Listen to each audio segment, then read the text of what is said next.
চলে আসলাম শ্যামবাজারে। আজকে শ্যামবাজারে চলে আসলাম, অনেক জাম। ঠিক আছে, গাড়ি সিরিয়াল লাগিয়ে দিছে।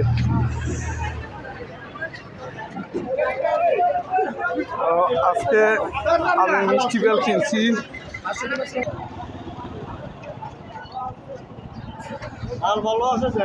বোমা মরিচ কেমনে কিনুম? 1 কেজি বোমা মরিচের দাম 800 টাকা। কেমনে কিনুম এই বোমা মরিচ? হ্যাঁ হ্যাঁ 800। হ্যাঁ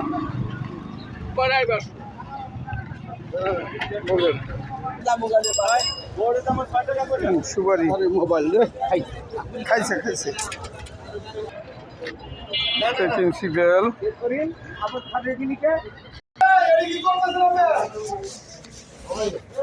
কই লঞ্চ তো অন্তরে হয়নি শুরু দাম।